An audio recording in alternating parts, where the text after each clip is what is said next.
Olá, muito bom estar com você de novo. Vamos continuar nossa preparação para o Enem, né? É bastante coisa? É, mas é para todo mundo e você vai estar bem preparado. Siga a nossa orientação daquilo que é mais importante. Hoje a gente tem mais um outro reino. O reino inicialmente batizado como protista, que incluía inicialmente apenas protozoários e algas unicelulares. Hoje ele congrega protozoários e todas as algas, uni e pluricelulares. Muitos autores hoje em dia chamam de reino protoctista. É claro, já falei para vocês em aula anterior que essa tábua de classificação está mudando toda. Por quê? Porque as ferramentas que nós temos hoje, a tecnologia para análise, é muito maior do que há 10, 20, 50 anos. É claro que dúvidas surjam e que seres que aparentemente eram muito próximos evolutivamente, a gente descobre que são mais distantes, e outros que considerávamos distantes, às vezes aparecem como muito próximos evolutivamente falando. Portanto, nós vamos agora trabalhar quem? Protozoários e algas. Há um grande interesse ecológico, há um grande interesse para a saúde, e há um grande interesse para a própria indústria e até para a culinária. Portanto, vamos lá?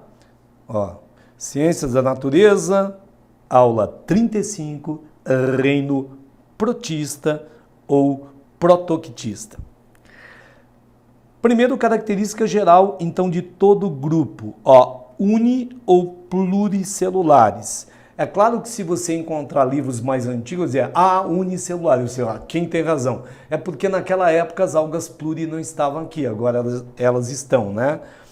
Autótrofo, as algas são autótrofas, fazem fotossíntese, mas os protozoários são heterótrofos. Então você tem que lembrar isso. Agora, todos são eucariontes.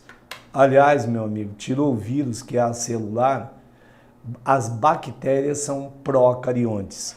Os outros são eucariontes, como eu e você.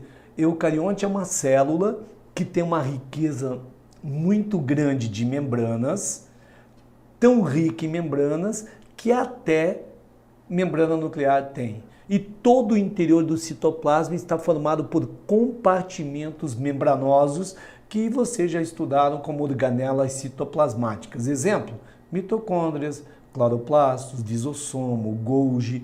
Essas estruturas chamadas organelas citoplasmáticas são compartimentos envoltos por membranas e responsáveis por funções específicas dentro da célula.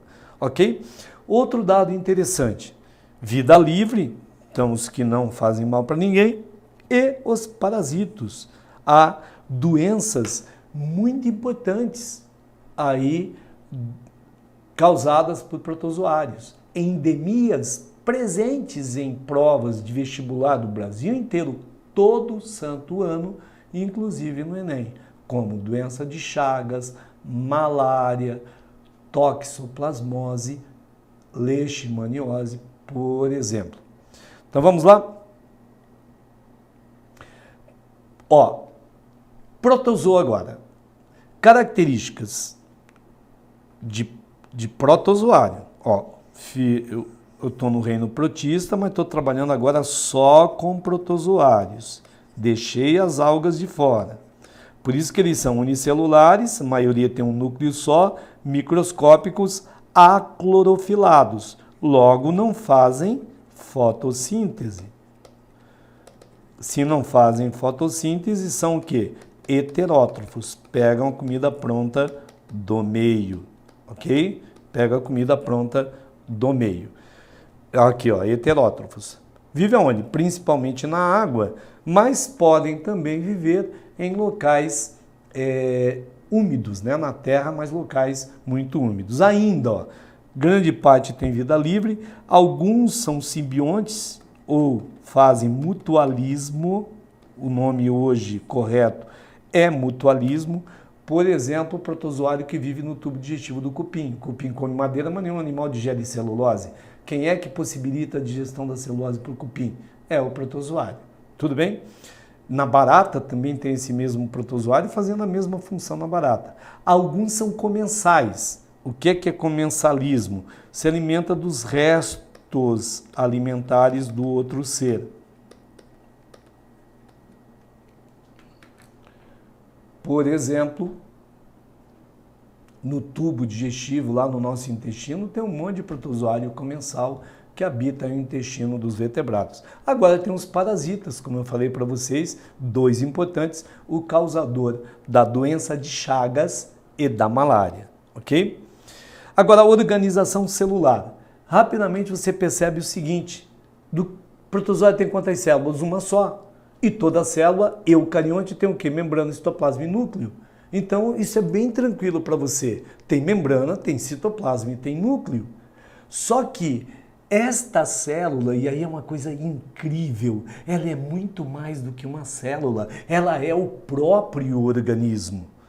Então, como além de célula, ela é o próprio organismo, ela tem adaptações para exercer a função de organismo, que a gente chama de organelas, ok? De organelas. Por isso que a gente fala sempre 4 constituintes: membrana plasmática, citoplasma e núcleo. Isso é uma coisa óbvia, porque é uma célula eucarionte, e a adaptação para executar a função de organismo que a gente chama de organela. Que organelas tem? Olha aí, de nutrição, de locomoção, sustentação, proteção, fixação, excreção e até sensorial. Destas, a gente vai comentar ao longo da nossa preparação para bastante de excreção e a de locomoção. Aqui é extremamente importante, porque esse tem sido o critério usado para classificação dos protozoários. Classificação. Portanto, gente, classicamente o critério utilizado para classificação de protozoário é a presença ou ausência de organelas de locomoção e, se tiver, que tipo de organela de locomoção é. Como a gente sinteticamente vai trabalhar o clássico, aquilo que tem caído sistematicamente nas provas, a gente vai direto a estas classes. Ó, primeira classe, chamada Rhizópoda, pó dos epés, né, por causa exatamente do pseudópodo, ou Sarcodina. Ai, por que Sarcodina, Geraldo? Sarx em grego quer dizer carne. A pessoa que descreveu achou que parecia um bolinho de carne, a ameba. Aqui inclui, em geral, as amebas. Hoje em dia, uma tentativa nova de classificação, as amebas pertencem ao grupo chamado dos amebozoários. Então pega mixomicetos e amebas. Ó, qual é a característica aqui? Tem pseudópodos. O que é pseudópodo? É um falso pé. A célula emite uma projeção que permite com que ela se desloque e também angaria alimento. Você vai guardar uma coisa, toda organela de locomoção automaticamente é uma organela também de nutrição, porque ajuda a angariar alimento. O protozoário emite essa projeção e joga o corpo para frente. Assim ele se locomove por pseudópodo. Então vai guardando essas classes, porque a gente tem a entameba histolítica que causa uma doença chamada amebíase. Então, às vezes, quando o pessoal comenta a doença, entra também na classe. Tudo bem? Vamos para outra? Ó, ainda inclui foraminíferos, radiolários e heliozoários. Hoje o pessoal está colocando, aqui tem um errinho, ó, pseudópodos. Eles são diferentes das amebas, mas hoje o pessoal está propondo a classificação em separado. Aqui você vê alguns protozoários, então diferentes das amebas, e aqui você vê a ameba emitindo pseudópodo. A outra classe, olha que legal, o nome já diz, flagelata. Não é óbvio? Flagelata. Se locomove através de quê? De flagelos. Mas também podem ser conhecidos como mastigófora. Eu vou dar uma dica para você. Sempre terminar com fora, foro, tipo assim, porífero. Esse fora quer dizer que é portador De quê? Daquilo que está na frente. Aí você vai me dizer assim, então Geraldo é portador de mastigo. Não, esse mastigo vem de mastiques do grego, que quer dizer chicote. Então, portador de um chicote. Que chicote é esse? É o flagelo. Tá? Então, flagelata, que tem flagelo, ou mastigófora, possuidor do flagelo. Portanto, aqui, com flagelos. Por alguma estrutura que eles têm, podem ser conhecidos hoje, numa moderna classificação, como cinetoplastídeos, mas não vão cobrar ainda isso de vocês. Aqui tem alguns, tricomonas vaginares, causa DST, trypanosoma cruzi, que causa lá a doença de Chagas. Uma próxima classe, ciliata. E aí? Tem que entrar com o raciocínio, Enem você tem que entrar com o óbvio. Ciliata possui o quê? Possui cílios. Então, nós já vimos a locomoção por pseudópodo, por projeções protoplasmáticas que levam a membrana junto, chamados de pseudo-falso pó dos pés. Já vimos flagelo e agora os cílios. Mas, por exemplo, nós temos aqui o paramécio, que é um dos protozoários mais conhecidos. Para você desenhar um paramécio é fácil, ele tem esse aspecto. Então ele tem um núcleo, aí tem os cílios em volta. E aqui é o local onde ele ingere o alimento, como se fosse uma boca. Então locomove por cílios. Quando você tem lá o trypanosoma, ele é compridão assim, ele tem um flagelo.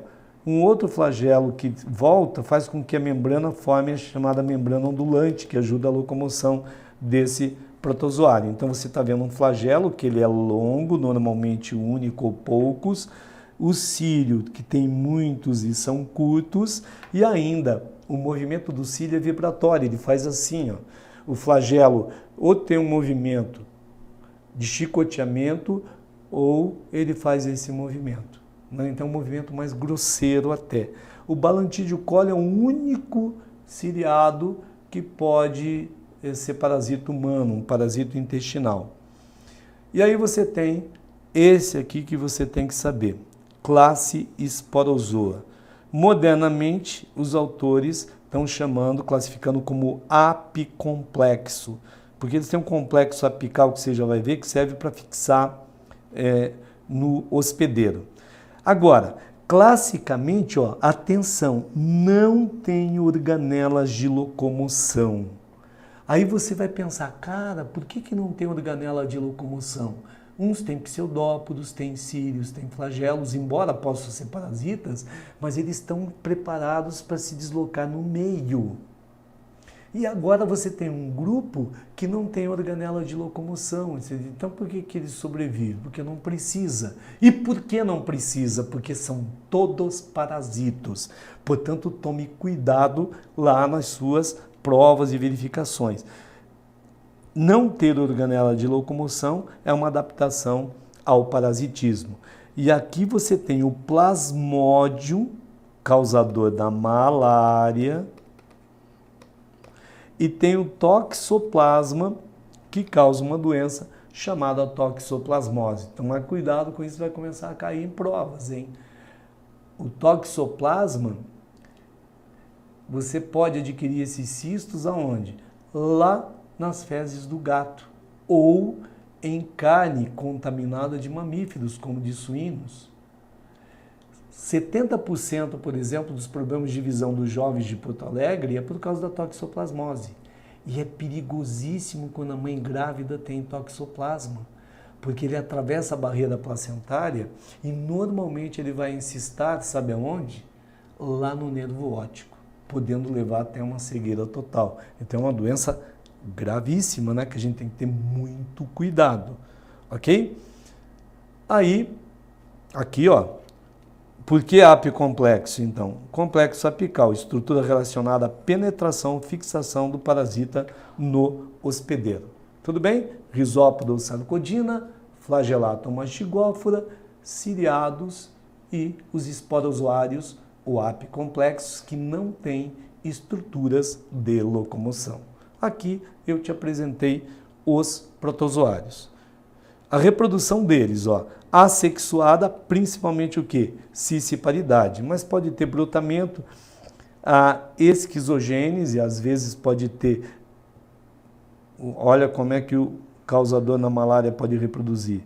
Tem um núcleo, esse núcleo divide em vários pedacinhos, cada pedacinho desse, aqui eu fiz 1, 2, 3, 4, 5, 6, 7. 1, 2, 3, 4, 5, 6, 7. Esses pedacinhos de núcleo depois são envoltos por membrana e citoplasma e você tem tantos protozoários quanto os pedacinhos de núcleo. É isso que ocorre no processo de reprodução do causador da malária. Sexuada tem a conjugação ou anfimixia, só que é um pouquinho diferente da bactéria. Por exemplo, 2 paramécios podem se juntar e aí faz o quê? Trocam núcleos entre si. Eles têm um macro e um micronúcleo que funcionam como gametas. Esse micronúcleo fecunda o macro de lá e este de lá. Daí eles se separam e depois vão dividir de novo por cisciparidade, fazendo uma espécie de meiose primeiro. Veja que rico, né? Quanta coisa legal tem aqui. Mas vamos lá que a gente tem que continuar.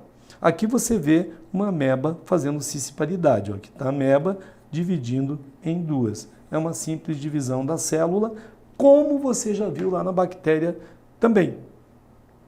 Tudo bem? Te apresentei protozoário. O que você tem que fazer depois, é claro que nas aulas prevêem isso, a gente estudar as principais doenças provocadas aí por protozoários. Repito, hein? Toxoplasmose, malária e doença de Chagas são carros-chefes. Agora a gente muda completamente. Nós vamos estudar um pouquinho das algas. As algas têm uma importância ecológica muito grande. Então veja lá, características gerais. Onde que elas vivem? Principalmente no mar, água doce ou terra em superfície úmida. Pode ser uni ou pluricelulares. Tem algumas pluricelulares já muito desenvolvidas e a gente encontra no litoral brasileiro.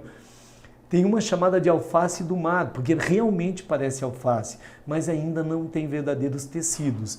Por isso é um dado importante. O corpo dessas algas pluricelulares bem desenvolvidas a gente chama de talo. E o que a gente usa para classificar alga? O tipo de pigmento presente. Pigmento é aquela molécula que vai fixar, absorver a luz do sol para que haja fotossíntese. Então a gente tem vários carotenoides, a gente tem ficocianina, a gente tem a clorofila, é um pigmento, né?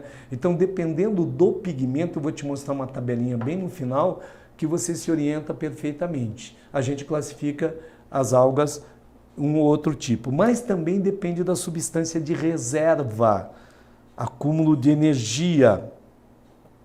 Você lembra, por exemplo, que nós animais acumulamos energia, nossa substância de reserva é o glicogênio.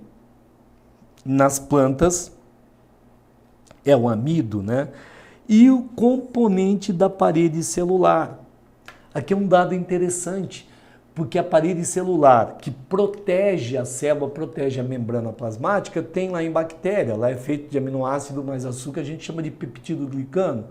Nas plantas a gente tem a celulose, aqui a gente já vai ver cada um que tem. E lá no fungo tem quitina, que é aquele mesmo material que tem no exoesqueleto dos artrópodos. Então você vê a riqueza aí dos tipos de parede celular. Mas vamos lá nas algas, rapidinho. Algas inferiores, elas são eucariontes, toda alga é eucarionte, os protistas são, né? Unicelulares, microscópicas. Normalmente isoladas, mas podem formar colônias. Olha o que elas têm de pigmento: clorofila, xantofila, caroteno, no interior de plastos. O que é plasto? É uma bolsa que contém o pigmento. Água salgada, doce, maior parte no fitoplâncton. Fito na verdade quer dizer vegetal, plâncton quer dizer errante. O que é fitoplâncton? São aqueles seres que vivem na superfície da água, ou porque não tem movimento, ou porque o movimento não é suficiente para que ele se desloque. A gente diz que vive ao sabor das ondas. No caso das algas, elas fazem parte do fitoplâncton. E aqui tem um detalhe importante. São elas que mantêm toda a vida na água, porque elas é que fazem fotossíntese, são os produtores dos ecossistemas aquáticos.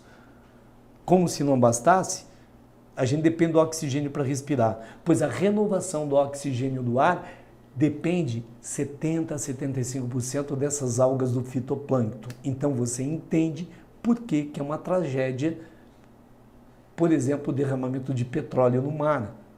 O petróleo é menos denso do que a água, fica em cima e compromete as algas. Se essas algas morrerem, basicamente toda a vida no mar também acaba. Legal, né? A gente conhecer isso. Para quê? Para poder evitar. Eu vou trabalhar com as euglenófitas aqui. Aqui a gente depende do autor. As euglenas eram consideradas protozoários quando os protozoários, zoon, quer dizer animal, eram classificados como animais, antes de 1972. Aí elas passaram para as algas. Os autores modernos voltaram a classificar como protozoário. Então você toma cuidado porque você vai aceitar as duas versões, depende do texto. A euglena pode ser considerada como alga unicelular, portanto inferior, ou já novamente como protozoário. Elas são o quê?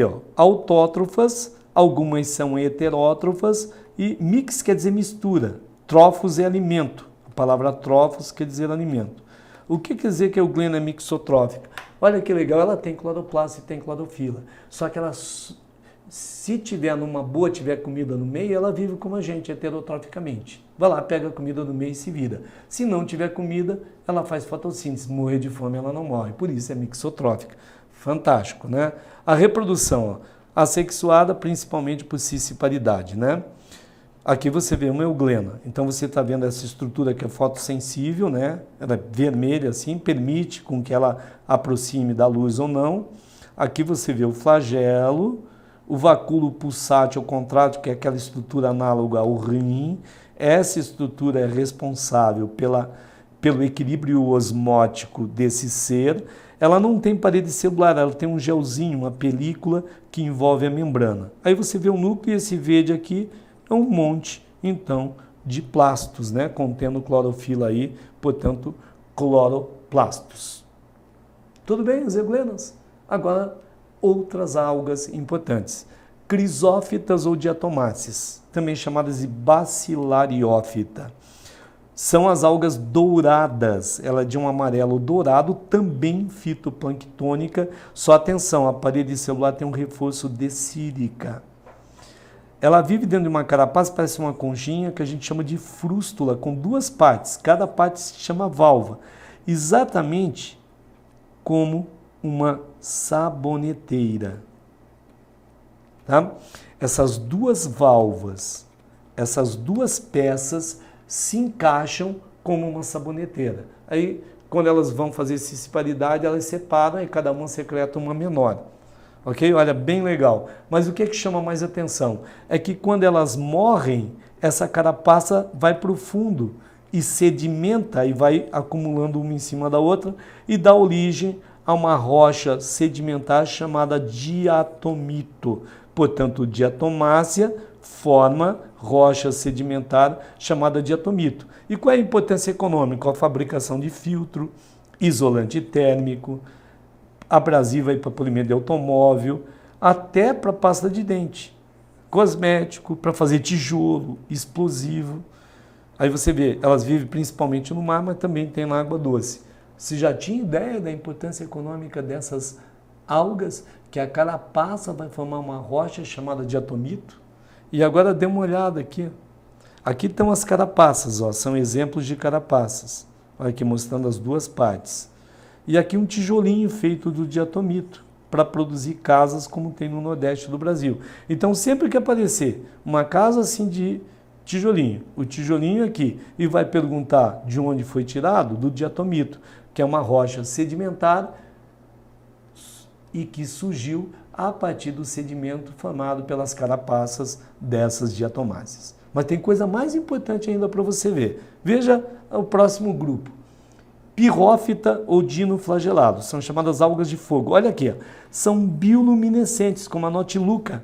Gente, às vezes à noite no mar, você vê brilhar, emitir luz, são essas algas. Ou quando chove, em alguns locais onde elas existem, que elas vêm até a areia, com as ondas, você passa o pé na areia e emite luz, são essas algas. Mas tem mais coisa importante ainda. Ó, eles têm 2 flagelos, fitoplanctônica, responsáveis por esse fenômeno chamado maré vermelha. Já vou mostrar a maré vermelha para você. Então, marinho-ducícola, autótrofas, né, mutualistas, tem de tudo aqui. Reprodução assexuada e sexuada, você vai guardar isso aqui, ó, zooxantela. Elas podem formar uma relação onde um depende do outro com invertebrados. Por exemplo, dando cor aos corais. Então, vários invertebrados contêm essas algas e passam a depender delas. Quando os corais liberam essas algas, por causa da poluição, a gente chama de branqueamento dos corais, acabam morrendo. Pode ter sendo o esqueleto, que é um depósito de celulose, mas aqui você vê a alga. Ela tem um flagelo que envolve a própria alga e outro que sai. Isso permite que ela fique girando feito peão. Aí dá uma olhada aqui agora. Quando elas se multiplicam muito por algum acidente ecológico, deixa essa mancha vermelha na água. Por isso que a gente chama de maré vermelha. E todo lugar que tem esse tipo de acidente vira um prejuízo econômico muito grande, porque você não pode comer nada que venha do mar, porque tem toxina e vai intoxicar a gente. Logo, proíbe a pesca na região. Isso ocorre, por exemplo, poluição da água, pode ser natural o processo, ou por jogar, lançar esgoto na água. Então lembra muito que essas algas, chamadas dinoflagelados ou pirrófitas, elas são responsáveis, então, pela maré vermelha. Tudo bem? Vamos continuar lá? Olha aqui que bonito! Essas são aquelas que eu falei que são bioluminescentes. Então, a notiluca, né? E a gente parte para as algas superiores. As superiores são normalmente pluricelulares, embora ainda tenha alguns exemplares que sejam unicelulares, como nas clorofícias. Essas são as algas verdes. E, gente, guarde o que eu vou falar agora.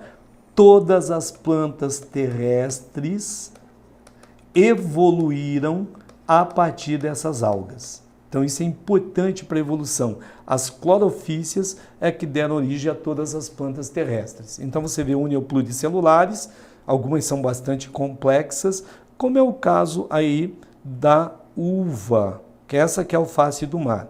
Tem algumas que são filamentosas, né? Como a gente vai observar agora. Algumas fazendo mutualismo, né? Ó, com a hidra, com fungos, para formar os líquens. E aqui você está vendo uma filamentosa e essa é a alface do mar. Tudo bem? Então guarde clorofícia, alga verde. Agora a gente vai ver as algas pardas. São as feofícias. Pode perguntar simplesmente isso, alga verde, parda e vermelha. Ó, pluricelulares e, gente, elas têm filamentos que podem atingir em torno de 60 metros de comprimento. Sabe qual é o perigo? Para a navegação. Tem esse gênero chamado sargassum, muito comum nos Açores, por isso era chamado de mar dos sargassos. Você imagina com aqueles barcos da época das navegações, de repente a embarcação chega num local com um monte dessas algas, uma floresta inteira dessas algas, evidentemente que parava a viagem aí mesmo. Então muitas embarcações não conseguiram seguir viagem por causa dessas algas. Então sempre que falava em mar de sargaço era perigo. Mas a culinária japonesa tem a laminária, que é o kombu que você observa em restaurantes japoneses. Ó, aqui está o sargaço, aqui tem umas bolinhas de ar para flutuação e aqui é a laminária. A gente encontra muito dessas algas aí no litoral brasileiro. E aí nós temos as rodofícias, que são as algas vermelhas. Ok? Também a maioria pluricelular, ó, tipicamente de mares tropicais. pode ter também na água doce ou superfície úmida, né? Como condro ou a pórfira. A pórfira é a nori dos japoneses, que usa para fazer o sushi, por exemplo. Aqui você vê a pórfira e aqui você já vê trabalhada e preparada para a culinária japonesa. Agora observe essa tabela. Essa tabela tem, aí você vai prestar sempre atenção aqui para o filme, olha, se a união pluricelular, tipo de clorofila, ó, A, B, A, C, A, D, A, C, E, A todo mundo tem, né? Pigmento, acessório das clorofilas, ó, caroteno e xantofila, ficocianina, ficoeritrina, fico é vermelho, né? Por isso ela é vermelha, caroteno, xantofila, ó, substância de reserva, atenção, amido, aqui é a laminarina, que é um outro polissacarídeo, e tem óleo, olha que legal. Amido, que é uma substância das florídeas muito parecida com glicogênio. Aí as inferiores têm óleos, paramilo, amido e óleo. Agora olha aqui, ó, celulose, algina, agar-e-carragim. Essas estruturas são muito utilizadas pela indústria, inclusive como espessante de sorvete. O agar é usado como laxante, o agar é usado para fazer meio de cultura para a gente cultivar bactéria, fungo. Então, se você já foi ao laboratório e já viu o agar-agar, isso é extraído de modificação da parede celular dessas algas. Veja a importância que tem, então, na indústria, né, para o dia a dia da gente. Aqui a crisófita, né, dourada, então tem a carapaça de sílica, a euglenófita, lembra que eu mostrei que não tem parede, e celulose ou sem parede aqui. E agora nós acabamos. Gente, olha o que eu te disse que é importante. É isso que define a resposta. E você estará bem preparado. O resto, evidentemente, que eu tenho comentado sempre, fazer exercício. Numa próxima aula, a gente está aí de novo. Um grande abraço, muito trabalho, porque você vai ter sucesso. Não desista. Quando estiver cansado estudando, pense, esse é o preço do meu sucesso. Um grande abraço, gente.